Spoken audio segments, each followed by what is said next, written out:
Hi, I'm Bill Kristol. Welcome to Conversations, and it's a great pleasure to welcome back Harvey Mansfield Always good to be here. on the occasion of the 10th anniversary of the publication of your excellent book, Manliness. Thank you. So we should talk about manliness, the topic, and also manliness, the book. Yeah. How did you write? Why manliness? Well, I've been I'd had it in mind pretty much all my career, you could say. I had as a kind of model of manliness my mentor or professor at Harvard named Sam Beer, both as an undergraduate and undergraduate student. I studied with him, and he was a kind of model of manliness. Once, when he was being honored by Harvard, the Harvard Gazette called me up, a woman reporter, and he said, well, what was special about Sam Beer? And I said, always his manliness. And there was a pause. And then finally, her female voice said, could you think of another word? And that's the situation right now. People want to think of another word. So this is a kind of assertive, you could even say possibly manly title that I wanted, also without a subtitle, just out there by itself. What does that mean? Then another influence on this book was my late wife, Delva Winthrop, who was a graduate student, wrote a dissertation on Aristotle in which he developed the notion of assertiveness in philosophy especially. So that manliness is assertive, and that's for sure, and so I wanted to write about that quality too. So what is manliness? It's just to start off with a definition, rough definition. It's a person who likes to be in charge in situations of risk and has a certain take charge attitude, plus a kind of authority about him, a kind of command. I'm saying kind of a lot because all of this needs to be made more definite and more specific. But risk. So some people abjure risk, are averse to it, but a manly person seeks it out.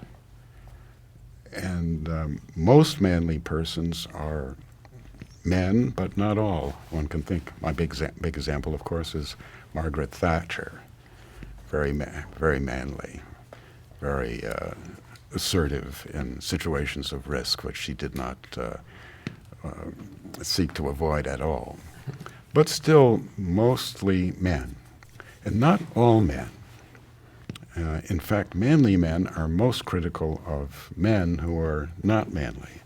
If you're a woman, you're excused, and so they don't look down on or have contempt for women, but they do look down, they disparage those males who aren't manly. And this already makes a difficulty for the definition of it, because it means that it's really a judgmental quality. It's something you have to see and observe, and and therefore it's something that might be contentious.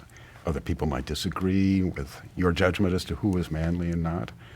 It's not like, and here's another word that you could use instead of manliness, it's not like masculinity. Masculinity might be the features that all males have, just qua male. And so that's the way it's usually treated in the scientific literature, in social psychology or evolutionary biology. They speak of masculinity, and some of the feminists too have they have doubtful, suspicious views, you could say, of certain manly traits. And so they call this masculinity, and you can find in universities and also in university press books studies of masculinity. But that I think is to be distinguished from from manliness, which is a certain subset, if I- of male and maleness, and isn't merely confined to maleness. And I think there are levels of manliness. And I'm writing about manliness as a kind of generic feature, but you could think of raw manliness, truly vulgar. There are certain vulgar things that men do, say, to assert themselves, that women don't do. Men spit, and they cuss, and they tell dirty jokes, and they read porn, and they drink beer. These are things that women don't do. Well, I once had a woman professor, Eva Brann, who said to me, the only one of those five I can do is read porn, which she says she does. But, so that's sort of vulgar manliness, very outspoken, and on television, you can see professional baseball players and football players always spitting, always. They can't stop themselves. And they spit to make a point, perhaps punctuate. I don't know, professors don't do this. Right. You make a list of the points which you're making in a lecture, and 1, 2, and 3, and you just spit after you make each one. If you're using chewing tobacco, you'd have to spit because Yes, right. But they don't do that either, right? Yeah, but you use chewing tobacco in order to spit. I think that's why it's done. So that's this vulgar manliness, and then it can be refined into gentlemanliness. And a gentleman you could define as a person who doesn't take advantage of others who are weaker or in a disadvantaged situation. So you don't take advantage. That means it's not because you're weak that you're nice, but you're nice despite the fact that you're strong, or gentle. You're gentle. That's really the word. So that's gentlemanliness. But then there are kinds of high occupations which are manliness, statesmanship, and certain chivalrous knights of the Middle Ages, and the samurai, and in Japan and other countries. Each the cowboy is a manly fellow. So there are many different kinds of manly men of that sort. But then too, at the very top, and maybe we can come back to this, there's I think a kind of philosophical manliness, an assertiveness on behalf of human reason. So those are levels of manliness. We'll come back to several of those, but I guess what strikes me listening to you, and it would certainly strike, I think, viewers, is the book comes from a sort of philosophic, you might say, interest in this quality of the human soul, or some human souls, and human body, related to the human bodies and all that stuff. And it's not, I do think the reaction, I'm 10 years later, I'm curious what you would have to say. I was struck, I would say I was guilty of this too. When so much assumed the book would be is a polemic against the gender-neutral society, we'll come back to that, or not a polemic against exactly, but a study of. And so the book seems to be taken much more politically and sociologically, if that's the right word, than philosophically. But it's polemically, yes. Yeah, and polemically as well. Right. And as you say in the book, it's a book for thinkers, not a how-to book about either how to live your life or even how to fix society. But I mean, tell me about the reaction to the book and what struck you about it. You could say it's partly my fault. It is a little bit provocative. And as I said this, I was trying to attract attention with a single word title. But you gave up. Yes, if you had the subtitle, a philosophic study of equality of the human soul, it would have been quite the same. That's right. No, none of that came out in the reviews. So this book came out in 2006, and for 2-3 months after that, I was on TV or radio just about every day. And then it was published by Yale University Press. Thank you, Yale. And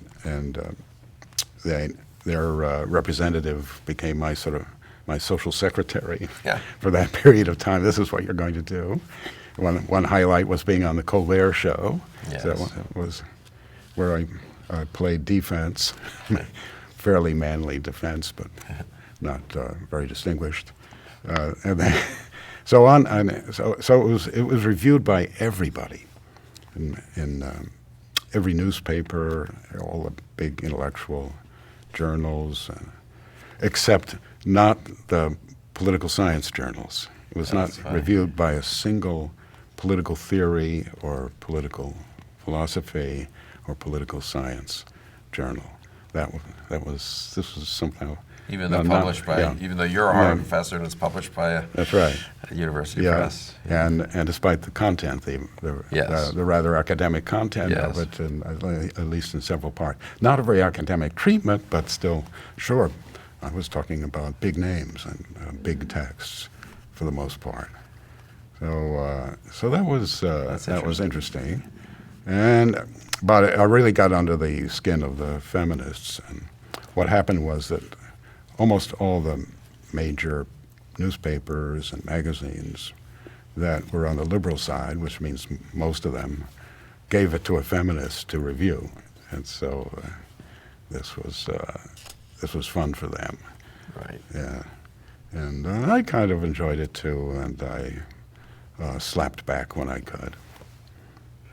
Yeah, but I think even the friendly reviews, I'd say even ours in the Weekly Standard, I guess it's just easier. They were more interested in and focused more on the gender-neutral society, the opening chapter, and a little bit on unemployed manliness, the conclusion, and a little less on what's between, which is quite, that's right. Yeah, maybe a little more difficult, but a lot of Hobbes and Nietzsche and Aristotle and so forth. But also some more attractive stuff that you might have thought would have. Tarzan and Kipling and your literary endeavors, Henry James. I think people. I was struck looking back a little bit how little Hemingway. I tried to cover everything that would be remarkable for manliness, or that one would think of. Every author would, especially Teddy Roosevelt, among American presidents and so on. So and Kipling, including his. Female is more deadly. The female of the species is more deadly than the male. Yes, that's good, right. Yeah. So that's a kind of challenge for manliness. Mother bear type. And do you think in another era it would have been treated differently, or is it just that it's more difficult and that I think you wanted to lead people to the more philosophic side through the more immediate, right? And I guess in any era when most of the people's stop or at the more immediate, right? That's why some get led beyond. Well, that's a picture of what happens when you try to teach philosophy. A lot of people just stop. They're interested, they're intrigued, and they go so far, and then they stop. And you expected that. Yeah, I guess I expected that. But still, I wanted to show something and work it out for myself and others. And I think it was important, I suppose, to begin with the more political or the more immediate, because otherwise it is just an academic. Yeah. You could have written a history of, you could have done it beginning with Plato and every thinker on. I'm sure there were books like this. There were books that go through in a sort of academic and somewhat formulaic way sometimes, the history of political philosophy and this thinker on X topic and then the next thinker on X topic, and you avoided that very much, I think. Yes, although I'm not sure there are such books. Not on this. I think that, not on manliness. This is, I think, really the only book on manliness. Under that name and, with the extent of coverage that I think I offer in this book. So why is that actually? Issues nor has it been all that popular. I mean, it sold very well for considering it was one of my books, but it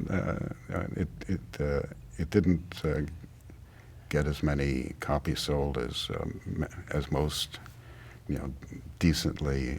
The fact that it was reviewed everywhere might have led you to believe that I would have sold many more copies than I did. But and then there has been there's a steady continuing interest in our purchases of the book, but it's, no, it is not, and it's not, I don't think, regarded as something you have to read, say, if you're studying feminism or if you're studying the whole question of sex differences and so on.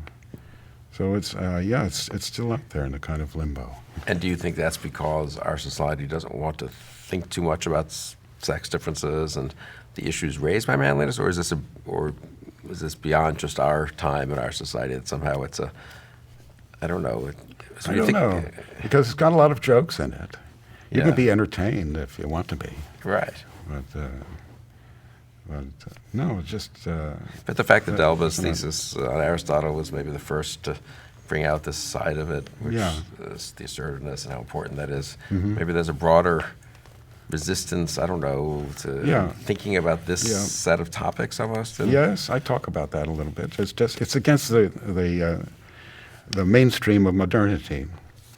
Modernity doesn't like manliness. Modernity likes reason, rational control, technology, science.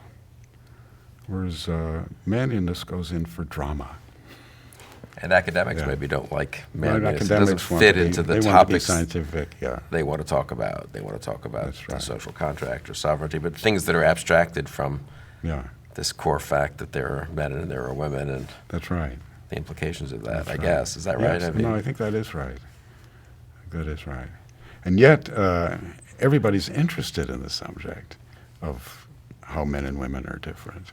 And everybody has opinions on it. So I certainly encountered that.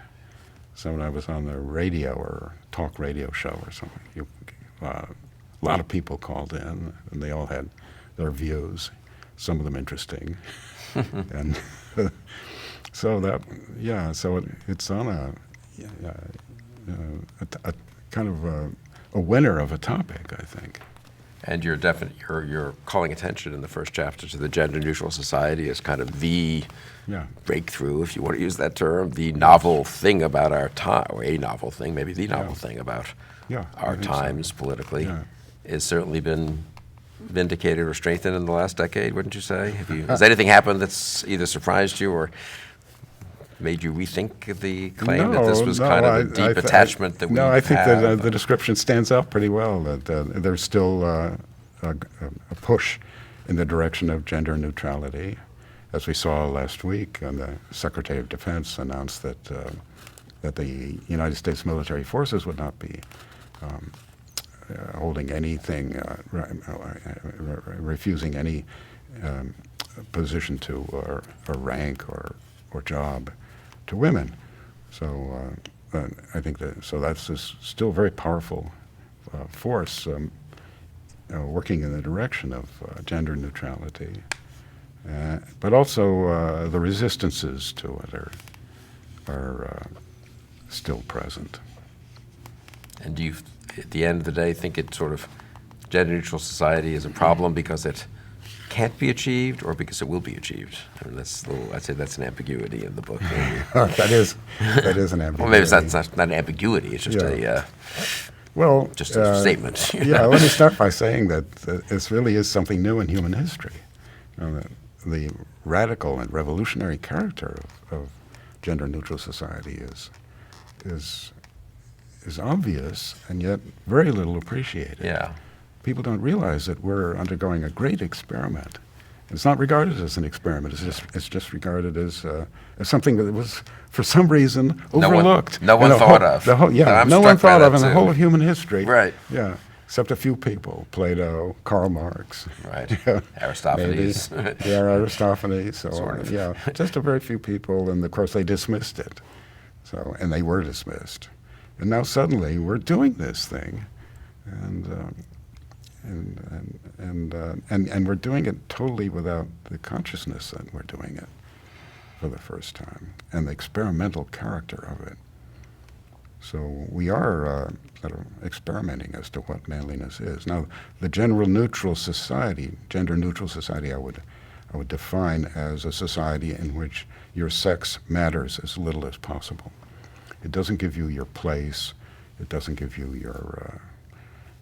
your situation, your job, your duty, your rights.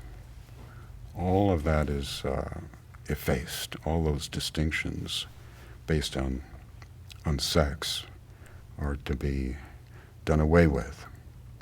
And so, I mean, you could compare it a little bit to the colorblind society that we're attempting with race. And that also is difficult and new. When you're walking down the street and you see another human being approaching, the first two things you notice about him is the sex and the race.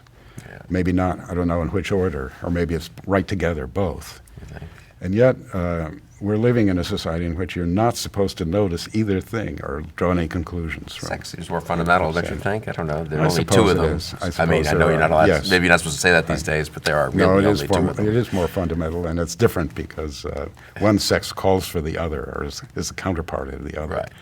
And that isn't the case with racial differences. Yeah, but you're right. We're trying to. Yeah. There's something incomplete about each sex that that we're abstracting from or not recognizing. And your argument goes beyond the public law character of not discriminating and not, and treating the sexes equally in law to the claim that we also as a society want to Yeah. move towards gender neutrality. Yes, and that's the principle of one of the statements of feminism is the personal is the political. So it used to be that the personal was, this is under, you could say, standard liberal theory, that the personal is supposed to be apart from, separate from the political, and that politics is about your formal rights, and it's not the business of the government to stick its nose into your private affairs, especially your sex. But the feminists wanted the government to intervene on behalf of women and to make their lives equal to men. And equal to men meant the same as. So that's, I think, very important, that equality isn't secure, isn't really equal unless it's utterly the same. And this begins with sex itself. So sexual differences is about having sex. That's the most fundamental, most obvious thing about it. And the gender-neutral society is saying that there's no differences between the sex. There's a difference in the sex act, but even that can be minimized. So we have now same-sex marriage. That's a consequence of the fact that the two sexes are thought to be pretty much the same. If the two sexes are pretty much the same, then there isn't any real difference between a mother and a father, and there's no reason why two mothers couldn't take on the role of father, or both of them take turns doing it, or one of them take it mostly. Or if there is even such a distinct role, I suppose. Yeah, it's a little bit more difficult for fathers to be the mother, and that's, I think, somehow recognized, and that means that there is still a difference between men and women, and that's being covered over with in same-sex marriage. But no, same-sex marriage comes out of feminism, I think, the feminist view, and the gender-neutral society. Other resistances to gender neutrality can be seen in housework, and that's still a changing situation. That's part of our experiment. That men and women are equal. That should mean that they should be equal in the things that women used to do all by themselves, namely, or mostly by themselves, namely housework. But it still seems to be the case. I don't know how you measure this, but I've seen the measurement that 1/3 of the housework is done by men and Right. 2/3 by women. And that also there's a kind of comparable inequality the other way between men and women as to who brings in the income of the household. Yet there does seem to be a movement toward equality, and there are certain male things like taking out the trash, so that women prefer not to do, and maybe cooking for the women, but which has more science, more interesting. But still, that I think is still in abeyance, because there are a lot of men who, in a reactionary way, look down on housework as women's work. And I don't think that view has been expunged yet to make ours a perfectly gender-neutral society. And women, too, discover that perhaps it's not totally in their interest to do housework 50-50. And that's because a man, if he's doing half the work, might want to be half in charge of the situation. And that's not something that a woman wants to see. She would like to decide when the house is clean. I saw a funny episode once of a TV show called Desperate Housewives, in which the man and woman changed roles. And the woman got the job and the man stayed home and did the work. And his way of doing housework was not to clean the whole house at once, but to clean one room per day. So 1/7 of the house was clean. That meant that the house every day was mostly dirty. Right. And this is a nice rational scheme that sort of routinized the job and made it more technologically feasible and agreeable to the man, was totally unacceptable to his wife.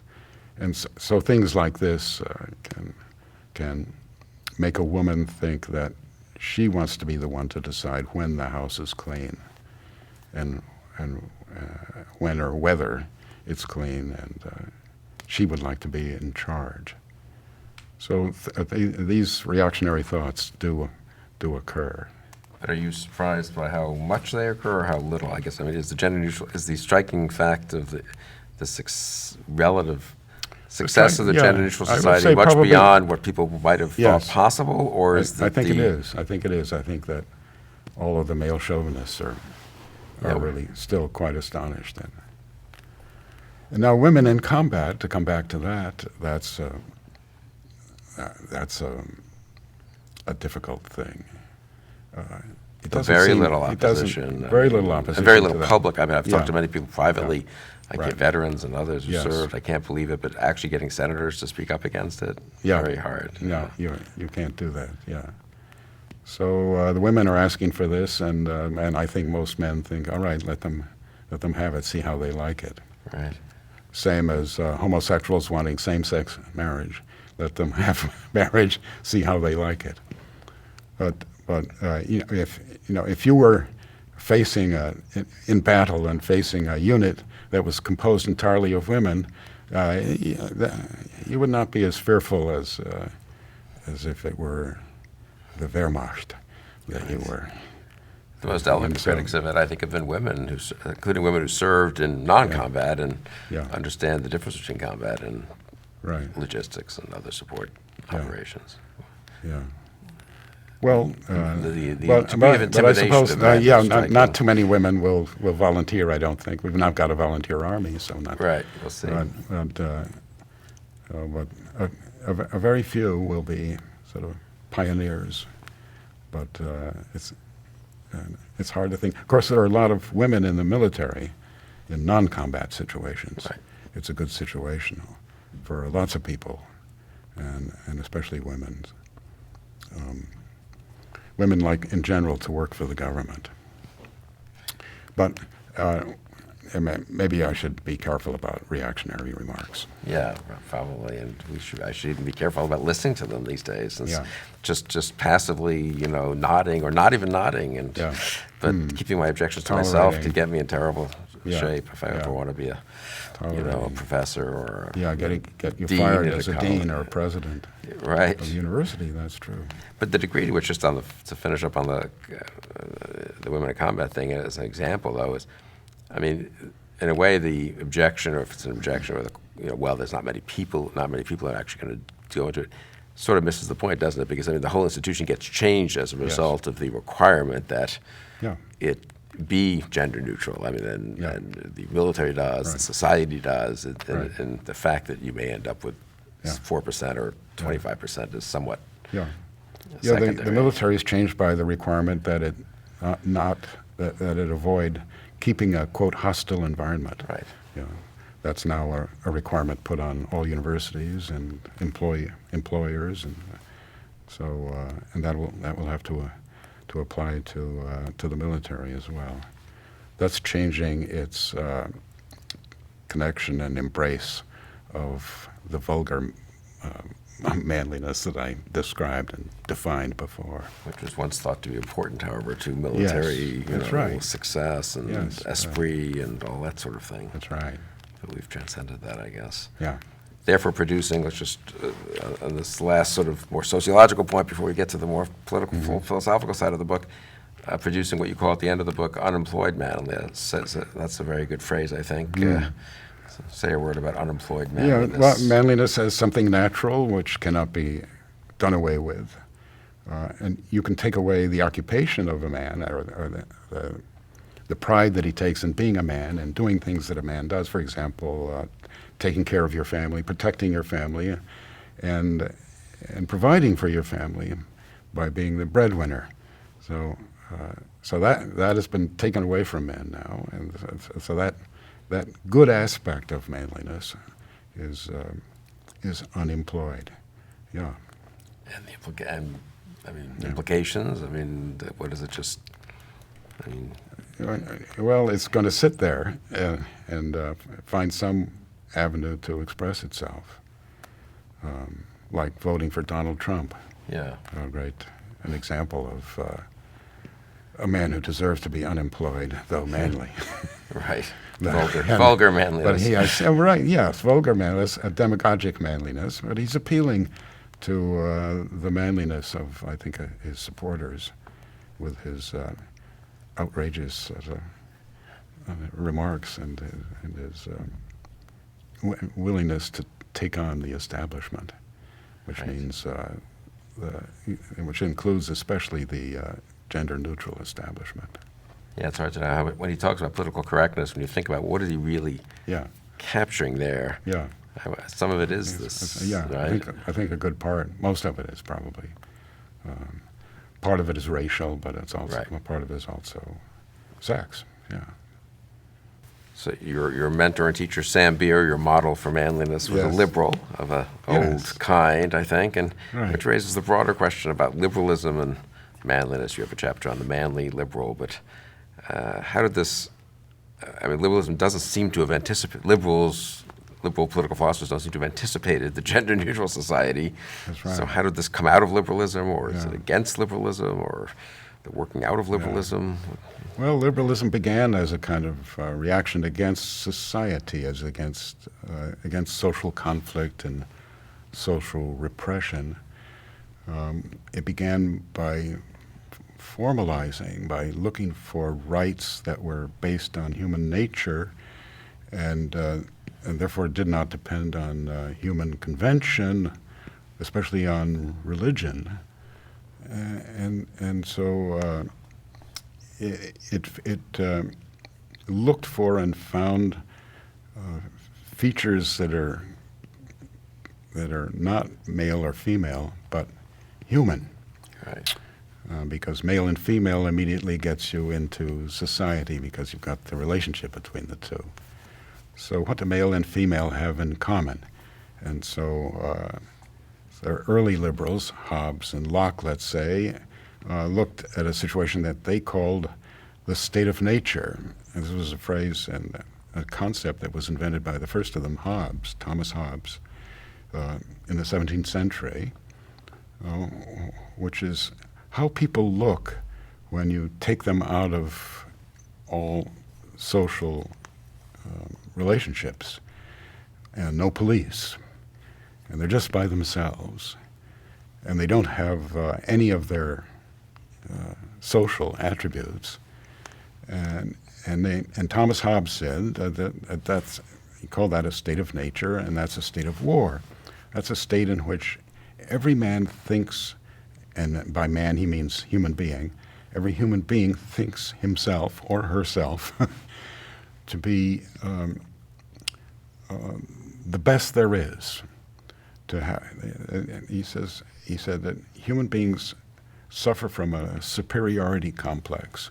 We each of us think that we are solely capable of running our lives, and that we are sufficiently wise. There is nobody who's wiser than us, to whom we should defer for advice, or especially for rule. So each person wants to rule himself, and so he said that's what's characteristic of all human beings, male and female. And you put them in that kind of situation and imagine what it would be like, and you see immediately that war would result, as each thinks himself solely capable of ruling himself, and that means ruling others when they might rule him, or when they endanger you, you are going to be necessitated to anticipate what they will do to you and do it to them first. So that means the state of nature is a war, and when men look at this and imagine it, or else live in it, as in a revolutionary situation like the Civil War in England in the 17th century, then they'll see that they need to give away their right to rule themselves and set up a common power through consent. So all government, all rule, all authority in a society comes from consent. It's not because you're better than anyone else that you should be the ruler, but it's because you're elected. And that's the only principle which is fundamental. Now that means that you do this out of fear. You choose a government out of fear, a sovereign power out of fear. And fear is a totally unmanly principle. Fear and the desire for security are the opposite of manly. So you could say that men and women, all human beings, start off very manly and immediately have to resign this. And in order to make reason, science, comfort, prosperity, economy, all those nice things of society possible. So Hobbes starts out by looking at everybody as if, it's not that some people are more manly than others, but all of us have a kind of logic to our complacency, to our self-satisfaction, which would lead us to demand everything as if we were a male totally in power. And then the experience, you get a cold bath. Your experience or your imagination of what would happen if everybody was like this, you get a cold bath, and you realize that you must give up your fundamental liberty and become a subject to the sovereign. Now this subject will have certain liberties, and so Hobbes refers to the liberties of a subject, but they're only the liberties of a subject. They're kind of liberties within the need to respect, or rather obey, all the laws that the sovereign sets for you. So that's the beginning of liberalism, and it's a way of denying the sex difference, and of repressing the manly or assertive or prideful character of human beings, calling that all vanity. So manliness gets you in trouble, and so liberalism has a sort of anti-manliness. It does. I was thinking it could also be, or this I guess follows from it though, that the abstractness of early liberalism, the which I think is intended, the social contract, the equality. It's, we have to get away from princes and peoples, or better, natural aristocrats, and it's so forth, because that leads to all these problems. That's a big change, I guess, from Machiavelli even. That must also cut against, that is in a way, does it foreshadow slightly the gender-neutral society? I mean, Machiavelli talks about men and women in a way that I don't think Hobbes does, at least. Right. Maybe not Locke, I don't know, but Right.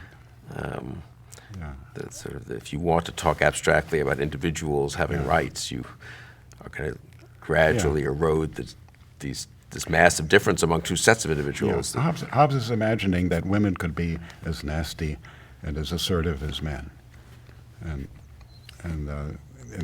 that would be in the state of nature, and to make them complacent and obedient as wives, you have to have a sovereign, and that sovereignty comes from consent. So somehow, women and men are consenting to the establishment of a society which is fundamentally characterized as unmanly, as above all concerned for peace, and as opposed to the war in the state of nature. So, and that is abstract, and the abstraction is part of the principle. You're looking for a principle which itself is abstract, which will tell you what all human beings are like.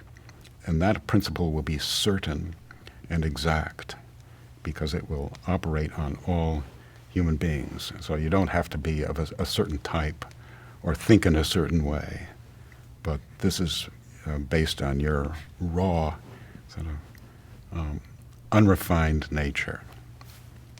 And so I think that's how liberalism starts out.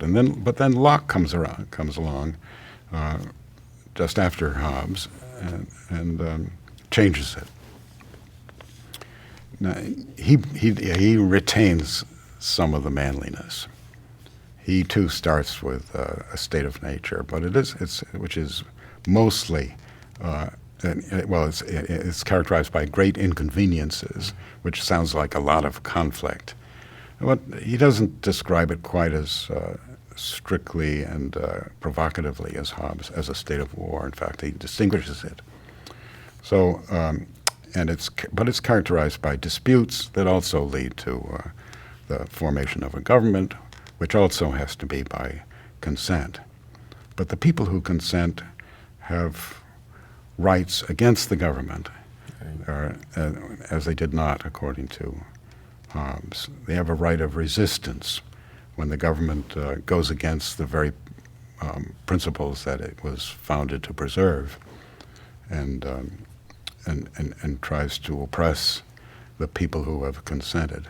And so that leads to the need for elections, not just a one-time consent to a sovereign, but frequent, or at least fairly frequent, elections every now and again to show that the government still has the consent of the people. So Locke thinks that slavery is not only inconvenient, but he says vile. Slavery is such a vile state. So that's a certain pride there that's denied by the status of slave, a certain lack of manliness. So this pride in being a free person and standing up for your rights, resisting, that comes back in Locke, and that again sort of begins to serve as a justification for a distinction between those who pridefully resist and the women who make for security and domesticity. So this sexual roles of traditional society are retained by Locke. He does say in his thoughts on education that all children have a love of dominion, which reminds you of what Hobbes said about men in the state of nature, but that love of dominion has to be educated out of them, even beaten out of them, but so that they learn not to think that their will always triumph. So education becomes a kind of education in domesticity or willingness to obey, and Locke teaches children to be, or wants children to be taught to mind their parents, you could say. So that's kind of a double feature of liberalism. But it was always in the potential of liberalism that women could be equal to men, because that's how they begin in the state of nature. So it seems characteristic of the history of liberalism that the state of nature, from being the beginning of things, comes out as the end, instead of the state of nature being something you want to get away from, an original equality that is against everybody's interest. You decide or find that that state of nature, being the more natural situation, ought to be the goal too. So you should go back to, or you should go back. You should head toward the state of nature this time with all the conveniences and prosperities of society. And so then women begin to wonder why they seem always to get the short end of the stick.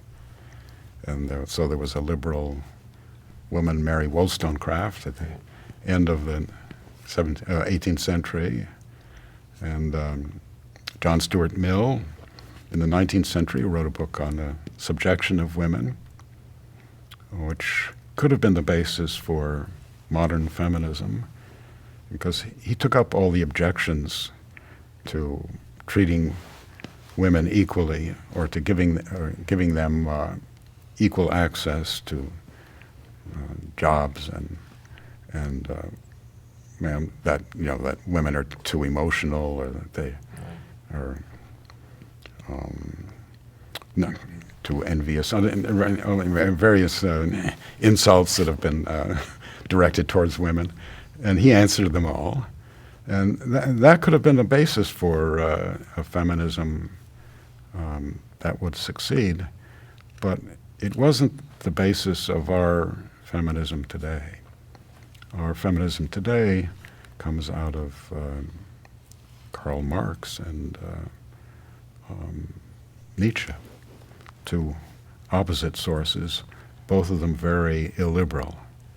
And so Simone de Beauvoir was a kind of historical Marxist, she called herself, and Betty Friedan was, if not a communist, very close to communist in her time at Smith and afterwards. And Shulamith Firestone, Kate Millett, Germaine Greer, these women were from the left and not from liberalism. And so their feminism was not designed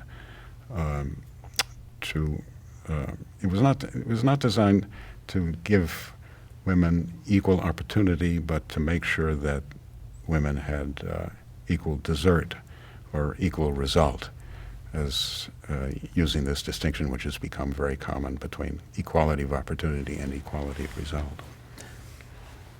So society had to be changed in all its private aspects, and it's from them that the slogans that the personal is the political, that slogan came from. So that I think was a very important difference. The civil rights revolution for blacks mainly came from liberals, or liberalism, from Martin Luther King, who said the liberal principles are fine. So They give citizens equal rights. So now let's apply that to our black citizens for the first time. But the women were different. The women took up against liberals even more than against conservatives. They thought that liberals were hidden opponents of rights for women, that the institutions which they had set up, for example, the universities, were perfectly free and open, but in fact they weren't. So that was true at Harvard when I was younger and living through the feminist revolution. It was directed against the liberals at Harvard, who were then in charge. It wasn't conservatives who were in charge, but were attacked for being still conservative in their views about women. And somehow liberal feminism, I mean, could it have resisted the more radical feminism, or is it itself somehow an unstable ground, I guess would be the question. It does seem on race, you could really have a principled liberalism that would say equal opportunity, but not Right. quotas or only temporary quotas. I mean, you have all Yes. these debates we have, Yeah. because ultimately it is just skin color, and you shouldn't discriminate, but you don't have to remake society. But somehow with the sexes, it seems like the liberal it is very feminist difficult, yes. middle ground is a little hard to sustain. That's I right. mean, Yeah, Tocqueville tried to sustain it. right. You would say, and of course that was in the 1840 when he wrote the second volume of Democracy in America, and he has 5 chapters there on women, and he praises American women for the pride that they take in willingly accepting the bonds of matrimony, and those are definite bonds that apply to them and not so much to men. So in other words, the sexual double standard, that it's still it's bad for men to womanize outside marriage, but as we say, but it's not as bad as when a woman does it, because the principle of they are in charge of the family, and the principle of the family is sexual fidelity. So Tocqueville praised women for that, but I don't think American women listened to him, not surprisingly. And so they decided that they wanted the same sexual liberty that men had.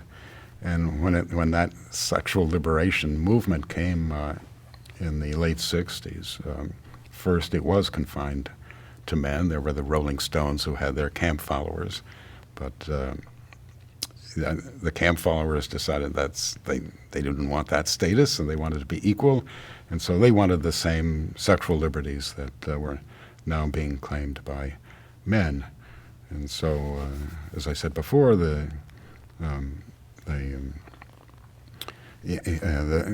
sexual revolution turned especially on the question of sex, and also of domesticity. Right. So it's hard to defend domesticity for women, and sort of honor, recognition, and exciting employment for men. And it's hard to defend sort of sexual license for men and not for women. So in other words, whereas for race, the blacks could claim and be given and recognized for equality in everything, the women would still have to accept the inequality of working at home and remaining faithful. I mean, the radicals, in a way, were intellectually correct, weren't they? Yes, they were more radical and then more exciting, more interesting, and more correct. The liberal middle ground was a little bit disingenuous. Well, publicly equal rights, but that's right. It'll just work out this way. But yeah. My wife can have a job, but everything at home will stay just as it was. Right. Yeah. Because at the end of the day, the law either has to back up in a way some of the distinctions, and, Yes. or That's not. right. And if That's it right. doesn't, then the whole state-society distinction sort of is a little artificial in that way, I suppose. And Yes, yeah. well, you see it especially on yes, the, you could say on liberal, the sex issue. the formality of liberal rights breaks down, and especially in regard to sex, Yeah. sex differences, yeah. And then you. And So where does that leave us, though? Because we're not going to go back to. Right. So that leaves us with these unemployed men, unemployed manly men, and women with grievances. Unhappy women, right? Unhappy women, because their principle is equality, but equality is really impossible unless the two sexes are exactly the same. But since they aren't, since there is this general distinction between assertive men and caring women, who are sort of really much nicer, more gentle, more public-spirited, more less selfish than men, that difference is still there, and there's no way to justify it or to accommodate it. So we've got these, as I say, these unemployed men and unhappy women. So They've got more justice, less happiness. Right. The Tocquevillian. It seems like a Tocquevillian formulation. It is, yeah, and equality is. Once you accept that as your principle, then you have to react whenever you find that you're not getting it. So the more you get of it, the less tolerant you are of remaining inequalities. This is also Tocqueville's point. And you get angrier and angrier over less and less. So, and small differences, names like housemaster and so on. Right. That has to do with race, but it's a general point about equality, that it gets more and more insistent as the justification for anger or for resentment gets less and less. And so those who are getting equality don't think that they need to be grateful for what they've been given, because that's their right. And those who make sure that they have this equality and are sacrificing for it don't like it that people are ungrateful and resentful, if not rioting, for against conditions that are much, much better than they used to be. So it seems to me, I was just thinking about it as you talk here, that in a way, is it fair to say the message of the book, or a lesson of the book, is no abstraction from manliness, so that it's neither at the social level, practical level, nor at the philosophical or intellectual level can one be, I mean, is it possible, I suppose, or correct to abstract from this important aspect of the human condition? Right. I mean, I suppose one could call it something other than it. Manliness itself is maybe only a partial way of looking at this. Yeah. It is, and even a somewhat partisan way. Right. Right. Because you could also have a book called Unmanliness. Yeah. Right. That would about womanliness. Talk about womanliness. That's slightly That's not for me. People have asked me whether I'm writing a book on womanliness. The answer is no. I'm leaving that. Someone could. Someone could. Yeah. Someone could. But I think the consequences of the abstraction, you argue, are damaging both for society. The attempt to abstract is somehow damaging to society in ways you explain, and also intellectually a kind of failure to really think about human things as they are. Manliness is something dramatic. It insists on being noticed, and if you're not noticing it or leaving it in the shadow, then it's not satisfied, not happy. And that's a way in which the manly men stand up for the assertiveness of human beings generally. And in your discussion of, let's call it philosophic manliness, that you use the highest level or whatever, there too, I think your argument is contrary to the normal academic accounts of philosophy and political philosophy, that you can't just talk about reason and people reasoning their way to conclusions, that somehow this assertive manliness is very important for philosophy. Yeah, manliness is something irrational. It's an insistence on your importance. And that you are not going to be overlooked. You want to defend yourself, and you will do it in a spirited way. And this desire for spirited self-defense is what the Greeks called, or what Plato called especially, thumos.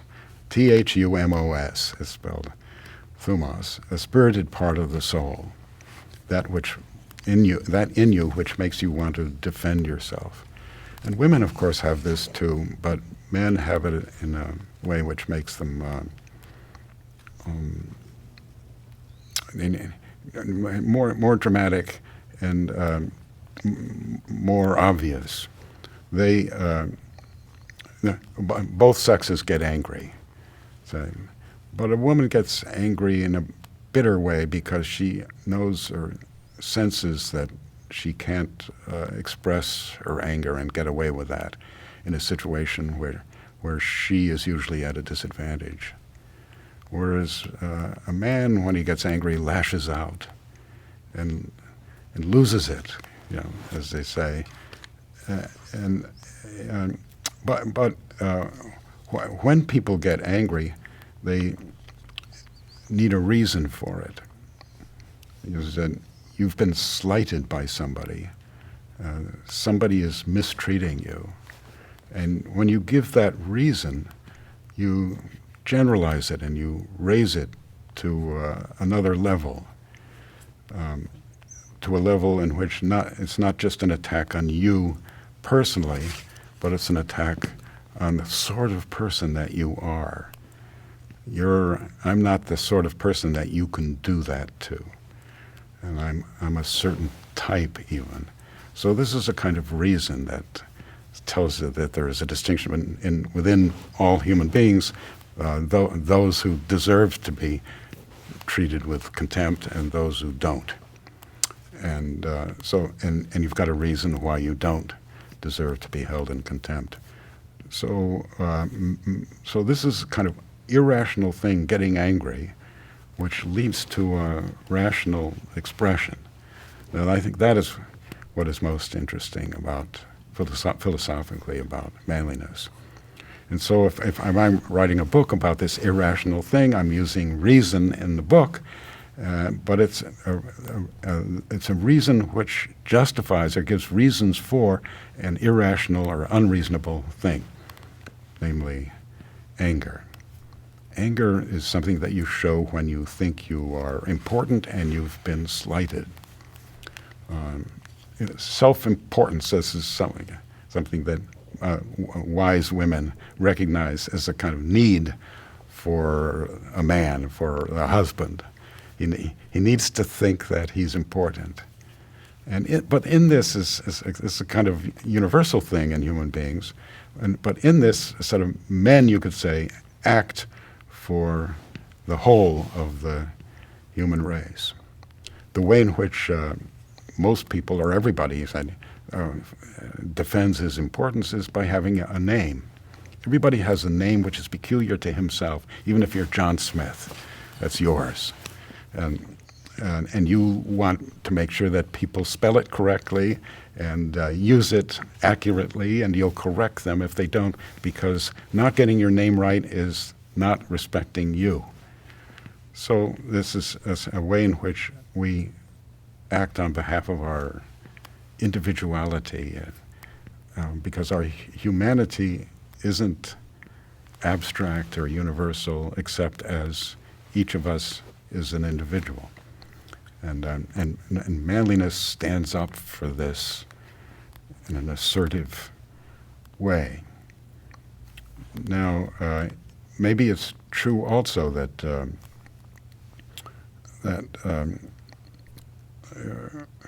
there is no there's no other way to explain manliness than as a reasonable reaction, unreasonable reaction to what is reasonable.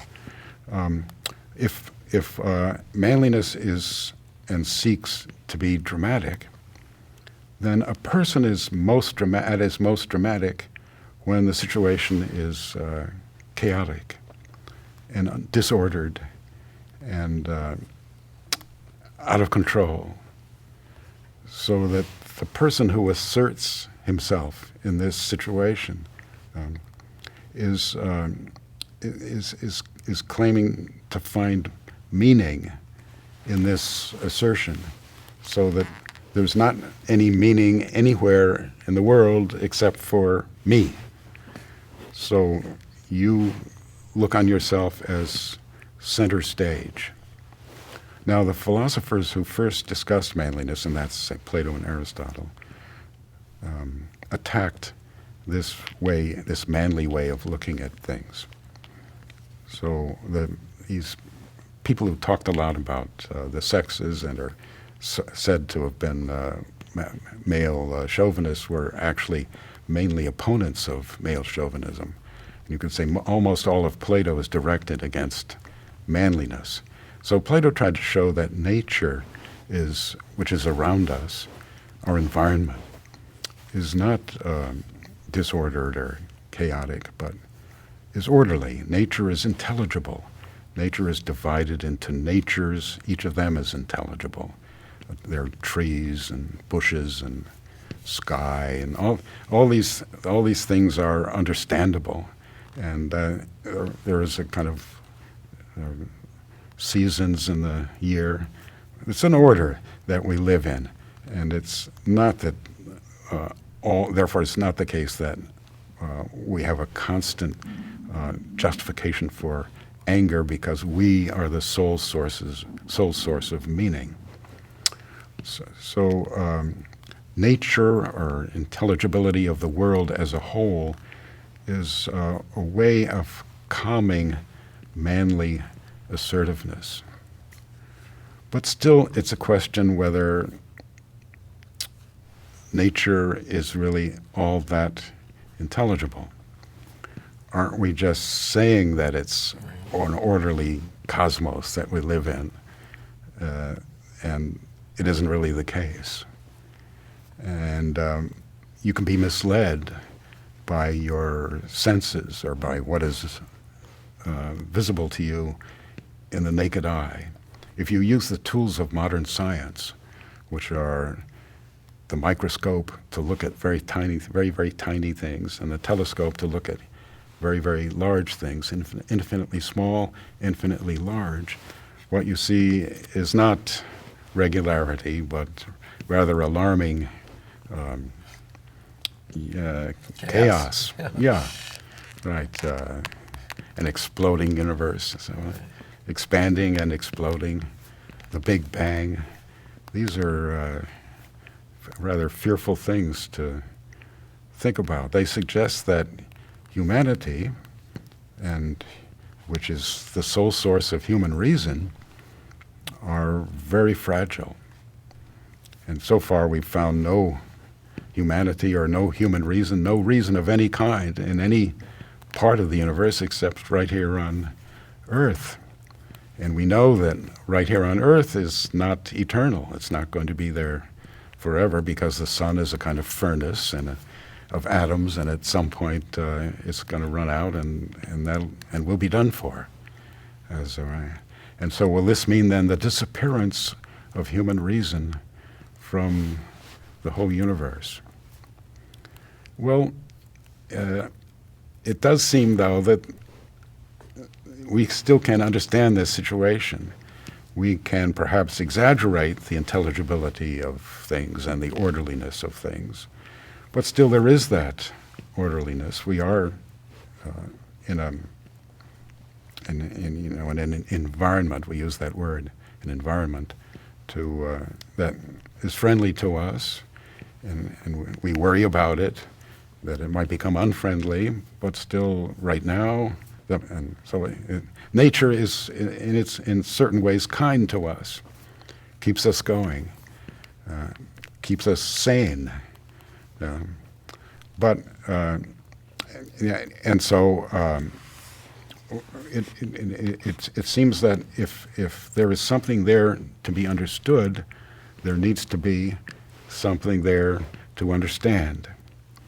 There needs to be human reason, and human reason has a certain claim to be outstanding, or to be noble, or to be respected, because it understands what is there to be understood.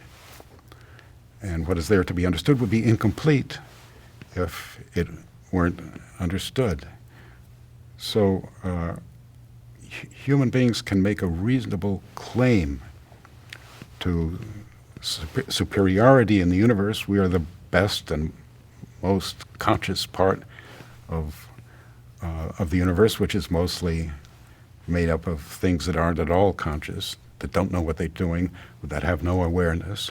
We are the most aware part of the universe, and we should respect ourselves for that situation. And that justifies a certain assertiveness on our part that's part of our reason, and that seconds, you could say, our reason, justifies our reason, even though we don't have answers to all the big questions. And would it also be the case that we wouldn't really be driven to use our reason as we should to understand the universe and break through whatever conventions and myths we're told without a certain kind of assertiveness or manliness? The manliness is a huge obstacle to reason in many, many ways, right. and that seems to be the main thrust, you might say, of what we're told over and over. But without manliness, you wouldn't leave the cave, right? There has to be a certain prideful wish to know more than what someone just so philosophy is mostly directed against manliness, because manliness makes you think you're too important, more important than you in fact you are. And so Socrates said, when he was defending himself in the Apology of Plato, the Apology of Socrates, written by Plato, he's defending himself to the Athenian people. He says that he or someone like himself will do good for you, and so he doesn't make that claim simply qua his own name, Socrates in his own name, but he makes it as a claim of a certain kind of human being. So that's a generalization. That's a kind of withdrawing from the most manly assertiveness, which says that I am me, and that the who is more important than the what. So that suggests then that manliness can have is necessary to understand or discover the what. The what is impersonal. It's scientific objectivity. It doesn't have to do with human importance, and yet so therefore it's very different from the who, which is all about human importance. But the what seems to justify the who, and I think that's so. The philosopher has to be a manly fellow in the end, I think. Even as he puts down manliness. I think it's a very good note on which to end. And thank you very much, Harvey, for this very thought-provoking conversation. And thank you for joining us again on Conversations.